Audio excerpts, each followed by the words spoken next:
Meus amigos, o Trump acabou de soltar um vídeo muito importante e que tem tudo a ver com o Brasil. Dá uma olhadinha aí. First, I will immediately reissue my 2020 executive order restoring the president's authority to remove rogue bureaucrats, and I will wield that power very aggressively.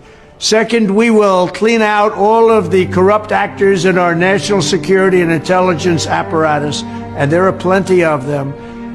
The departments and agencies that have been weaponized will be completely overhauled so that faceless bureaucrats will never again be able to target and persecute conservatives, Christians, or the left's political enemies, which they're doing now at a level that nobody can believe even possible. Third, we will totally reform FISA courts, which are so corrupt that the judges seemingly do not care when they are lied to in warrant applications. So many judges have seen so many applications that they know were wrong, or at least they must have known. They do nothing about it. They're lied to. Fifth, we will launch a major crackdown on government leakers who collude with the fake news to deliberately weave false narratives and to subvert our government and our democracy. When possible, we will press criminal charges. Seventh, I will ask Congress to establish an independent auditing system to continually monitor our intelligence agencies to ensure they are not spying on our citizens or running disinformation campaigns against the American people.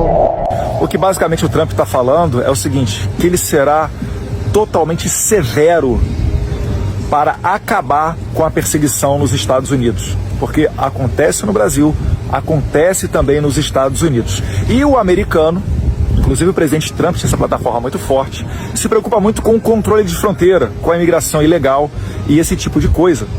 E isso é totalmente conectado com o caso do Felipe Martins. Felipe Martins, ex-assessor especial do presidente Bolsonaro, ficou preso mais de 6 meses no Brasil por supostamente ter viajado aos Estados Unidos, como se isso fosse um crime. Só que o negócio não está somente aí. É que quando ele não foi aos Estados Unidos, é porque o Felipe Martins não foi aos Estados Unidos da maneira como a Polícia Federal do Alexandre de Moraes estava acusando ele. Só que foi inserida uma entrada falsa do Felipe Martins no território americano por burocratas de imigração norte-americana. E isso daí, agora que passou as eleições, virá à tona através do Congresso dos Estados Unidos, que um deputado, um senador americano, ele tem poder de requisitar, de chegar e chamar para ir prestar depoimento no Congresso, não somente os ministros, como ocorre conosco no Brasil, que temos esse poder. Um parlamentar americano pode chamar diversos burocratas, e eu tenho certeza, pegando as informações corretas, requerendo as informações corretas para as autoridades americanas, achando a pessoa que alterou, que falsificou a entrada do Felipe Martins nos Estados Unidos, a gente provavelmente também chegará nas autoridades brasileiras que provocaram os americanos para fazer essa inserção falsa.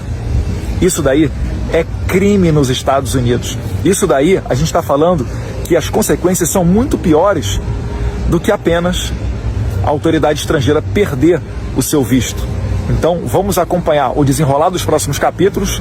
Nós já estamos dando um feedback para as autoridades americanas, para os deputados e senadores americanos, porque agora, como os republicanos ganharam não somente, né, a Câmara, como deve acabar tendo maioria na Câmara, mas também no Senado, isso amplia o nosso leque de possibilidades de interações e, certamente, né, os americanos não vão deixar passar esse branco, porque se falsificar a entrada de um brasileiro, podem falsificar a entrada de um perigoso terrorista ou, quem sabe, limpar dos registros a entrada de um terrorista no solo americano, e isso preocupa o pessoal aqui nos Estados Unidos. Então a gente segue trabalhando com muita transparência, mostrando para você os benefícios que podem vir, né, dessa eleição de Donald Trump, dessa maioria republicana no Congresso, e eu estou falando isso aqui não é por perseguição. O tempo não é de vingança, de dar o troco. O tempo é de muita calma, serenidade, sabedoria e de justiça, sem adjetivo. Não é justiça social, justiça de direita ou justiça de esquerda, não. Apenas fazer o correto, o justo, seguir as leis. É tempo de liberdade.